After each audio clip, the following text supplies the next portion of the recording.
We got this from taskandpurpose.com. Ladies and gentlemen, welcome to Civil War. It's not a joke. Billboards aimed at troops ask, is this what you signed up for? The signs are aimed at troops troubled by legal issues around military units ordered into domestic law enforcement roles. It's absolutely what you signed up for. The precedent on the protective principle has been around for generations, and all they're doing is trying to trick people into thinking it's illegal to cause them to defy the chain of command. This is the intentional factionalization of our military. We've got this from Win Without War. Look at all these images from Chicago. Army National Guard, you joined to serve your community, so what are you doing in Chicago? Not what you signed up for. I think I actually have other images here. Did you go airborne just to pull security for ICE? This one's outside of Fort Bragg in North Carolina. You've got this one, Marines, not what you signed up for. You've got options. These are all explicitly illegal.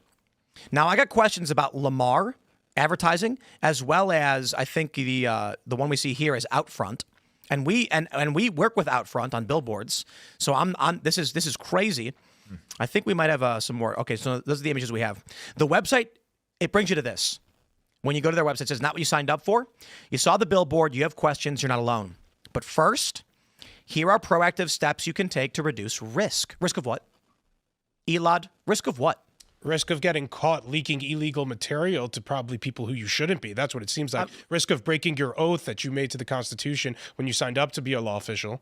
Or law enforcement. They don't really define what the risk is. I think it's pretty obvious. The risk is criminal liability. Reduce your criminal liability risk. It says, do not use a government device, use a personal device, use Proton Mail, use Signal, use a VPN. Why? They intend to talk you into disobeying the chain of command or being disloyal to the military, and there is a risk in doing that. Mm-hmm. This is the most terrifying thing I've seen yet, and this has been going on since October. They are putting up billboards telling the military to defect. So when people asked me all the time, how could it be that we'd have a civil war? Where is the military going to rise up against the military? This is literally it. Now, you know, I was thinking, there's something I've been thinking about quite a bit as it pertains to all the death threats and the escalation of violence. And, you know, we often get asked the question or ask it, when do you flee? When do you flee a country? When do you flee your home city or state or whatever? When do you flee Oregon? And the response is, any time you decide to flee your home for some reason of disorder, it will feel premature. If you are the Jews in Germany who waited, you were put in a camp and you were killed. If you left before anything happened, you were mocked. You're paranoid. There's a photo I saw of Anne Frank and her sister on the beach in Amsterdam, like a year before they killed her, or some horrifying thing. And it's because there were many Jews in Germany who started leaving, going to Israel, in fact, many of them. And I think Einstein was one of them. I don't know the full story. But there were many Jews saying, hey, we can recognize things are going to be bad. We're going to leave now. But there were many who stayed saying, you're being paranoid. It's not going to happen. And then they were loaded into camps. And I hate to be Godwin's law. There's a lot of these things that are happening around the world in various countries. This is just the most notable example of people deciding, you're paranoid, nothing's going to happen. I bring this up not to suggest anyone flee their home country or their home or anything like that, but to point out, when you see this, I guarantee you there are going to be people going, it's just a nonprofit. They're not doing it's conversations. It all starts somewhere. And I will stress to you again, as we've made the point 1,000,001 times, that after the Battle of Fort Sumter, the American people did not believe we were in a civil war, so they picnicked at the first Battle of Bull Run. It's actually worse than that. The phrase Civil War wasn't even used for 2 years into the Civil War. They didn't think a civil war was happening when they were literally sending 15,000 Union troops into southern states to go and capture generals and leaders. That's how insane it is. So my point is simply this. When they are calling on Trump's, when they're calling Trump's orders illegal, when they are calling on the military to defect and defy the president, we are already past the Fort Sumter moment historically. If Donald Trump were to suspend habeas corpus, as Stephen Miller already suggested he could on the issue of immigration, if Trump said, due to the threat and risks now facing our National Guard with the assassination of this young woman and the attempted assassination of this young man, we are suspending habeas corpus along transport routes for our military for the purpose of quelling violence and preventing sabotage and terrorism. That would be 100% in line with what Abraham Lincoln did. It was shortly after the first Battle of Bull Run, I believe. Actually, no, it might have been before Bull Run. Maybe it was after.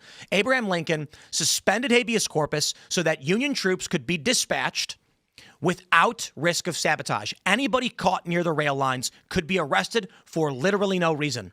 And he did. One guy got locked up for like 2 or 3 years without any charges. They just threw him away and said, we don't know, we don't care. Get out of here. Imagine if Trump did that today. Lincoln literally did it. And this is, I should get the dates on this one, because this is not a point at which the country was in full-scale war. It was before troops amassed, before any invasions, before there were battlefronts. I think it was just after Bull Run. But what we're looking at now, these billboards, it is screaming in your face. They know there's risk. The risk is criminal liability, and they are calling on the military to factionalize. So you will get, as I've already explained, my country or my home, and these people are going to say my home. Before my family and I left West Virginia, or New York for West Virginia, before West Virginia was even an option on the table, we were like, we got to leave. This is at the tail end of lockdowns. And we had people in New York, politicians, talking about passing a law that would be like, we could remove you from your home if you're a threat to the health of your community. So we're like, maybe this is a time we should be thinking about leaving. We were seriously considering it, and I'm glad we left when we did. You know, that law did not pass yet, but they've been trying to pass it for years. And that was just one of many instances. I'm sure you went through a lot of stuff and where you're at, but. So yes, it was April 27th, 1861, Abraham Lincoln suspended habeas corpus along the Philadelphia-Washington rail line. It wasn't until July 21st, the first Battle of Bull Run. Yep. So Fort Sumter happens, and this is a military conflict where the only person who died, it was an accidental death. No one thinks it's a civil war. Abraham Lincoln says, habeas corpus suspended. There was no war at this time. The Constitution is clear. The president has no authority to do this. Lincoln did it anyway. 3 years later, Congress retroactively approved it. If Donald Trump were to come out right now and say, we are issuing a suspension of habeas corpus along federal interstate highways for the purpose of preventing sabotage and terrorism against our military, and citing the death of this young woman, that would be completely in line with Abraham Lincoln. And then, September 24th, 1862, Abraham Lincoln issued a nationwide suspension of habeas corpus. You could be arrested for literally any reason and locked up indefinitely. I mean, I think at least 3 out of the 6 people sitting here at this table have moved because of, because of what the government in the state they came from or originated in. So I think that what you're talking about is already starting. You know, people are already, Indeed. All the people that have moved from New York down to Florida, all the people that have left California to go to Texas. The country's already begun that. I'd already be gone, except for I have an elderly mother. I've made myself a target. I found caltrops in my driveway a month and a half ago. I saw the post you put about that. Yeah. Wow. So, I mean, that wasn't from the government, but, I do think there's an important, it's important to recognize that this is a concerted effort by progressives and on the far left to demoralize different law enforcement agencies for their own gain. Yep. They've done this with the police in the past. Now they've moved on to different ICE agents. Elected officials, lawmakers encourage protesters and agitators to obstruct and prevent ICE agents from doing their job. Most recently, we saw this in New York City, but we're seeing this across the country. We're seeing lawmakers encourage just random city dwellers to attack, obstruct, and do whatever you can to get in the way of different ICE agents. Now they're advancing to the National Guard and trying to encourage them to reconsider the oath that they made. And where does this end? It ends with the disintegration of law enforcement. It ends with the demoralization of law enforcement. It ends up with lower quality law enforcement as a result of that they are more easily able to manipulate. So I think that's something we should be cognizant of in what the left is trying to achieve here. I'm sure you see a lot of that. Still, I think they're trying to defund the Portland police, or at one point, just kept it capped to how many cops they could hire or whatnot. It's so underfunded, and it's not just underfunded, but they're demoralized, and hiring is an issue. And I kept telling people that we need the National Guard at the ICE building, because instead of having 70 to 80 police at night on the ground, which is what they should have for that precinct, they have 7 to 10. Yeah. And look, the left is extremely effective in these demoralization strategies. ICE agents, what videos do you see online of them? You have people of crowds talking trash to them. Then you see lawmakers come out calling them Nazis and Gestapo. Tim Walz, the retard governor from Minnesota, comes out and calls these people the Gestapo. And, you're a young guy and you think you're helping your community. And then you have these people trying to demoralize you. Protesters come in your face, getting in your way, saying you're kidnapping people. So trying to get you to question what you were doing when you're actually saving the country. And it's scary how effective they are. Why would you want to be a police? You see how they're treated. You may do something questionable, and you'll know that the governor or the mayor most likely won't have your back. And qualified immunity is being not struck down, but being chipped away in certain cases. And it's like, why would you want to become a cop nowadays? Why would you want to protect and serve? It's all sacrifice and no reward. People used to look up, I think, in some degree to our law enforcement in different capacities. But nowadays, they effectively polarized. This is an issue, and it feels as though only Republicans support law enforcement. And, for many Democrats, they're equivalent to the Gestapo, which is literally crazy. And we can't have only Republicans wanting to get into law enforcement. And ever since COVID, Republicans actually support law enforcement less than they ever have. This is true. Even you seeing that in Portland, too. Once we get rid of trust in law enforcement, that's the beginning of the end of our society. Law enforcement really is the cultural fabric of our society and helps keep things orderly. Without them, I know people think they'll be protecting themselves with guns and whatnot, but we need them. We need ICE agents and Border Patrol. The idea of protecting yourself with guns is only possible in certain jurisdictions, and those jurisdictions happen to not be the ones where it's most necessary to have guns to protect yourself. I could not. Everybody would tell me, oh, when you got attacked down at ICE, you need to take a gun, you need to conceal carry. I'm like, 1, conceal carry is outlawed in Portland, and 2, if I shot anybody, even if it was they were choking me or stabbing me, I would go to jail. Yeah, and you know what's crazy? ICE is still having trouble filling their ranks. They're offering a $50K signing bonus, but they're still struggling to, I think it's 10,000 some odd positions that they're trying to fill. Apparently, Americans are very fat, not in shape, and not qualified to become even law enforcement agents. You saw how widely they were trying to advertise this stuff. So I guess this is a quick message to anybody in the audience.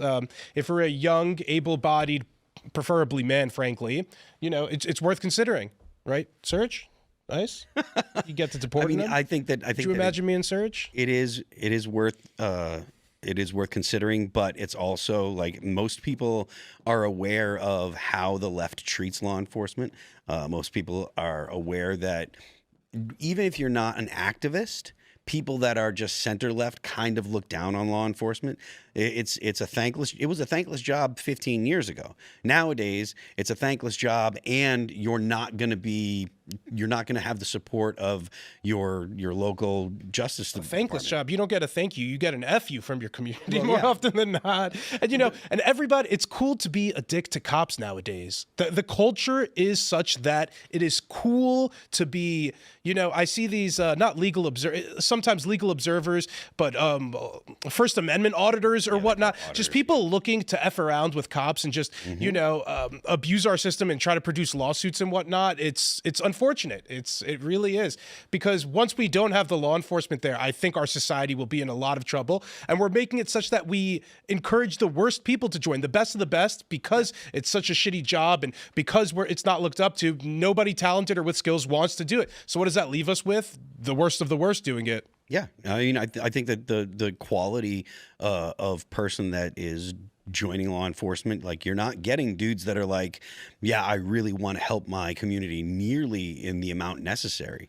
A lot of dudes are like, oh, well, it's a job, or I get to push people around. They get into law enforcement for the wrong reason. Hey, you got a state-sponsored gun? Hey, I think it's one of the only jobs where you still have a pension after the fact. So, I mean, hey, guys, might be worth considering. I do think people should really look to Portland when they want to see what's going to happen with it's a multi-prong approach. It's the governor, it's the attorney general, it's the people on the street, it's the nonprofits, and they're going after these people to demoralize them. God forbid the rest of the country turns into, and we'd be, hopefully we don't recognize that anywhere outside of Portland. But Thanks for checking out this clip from Timcast IRL. Make sure to watch the show live Monday through Friday at 8 p.m. Subscribe to this channel, and we will see you all there.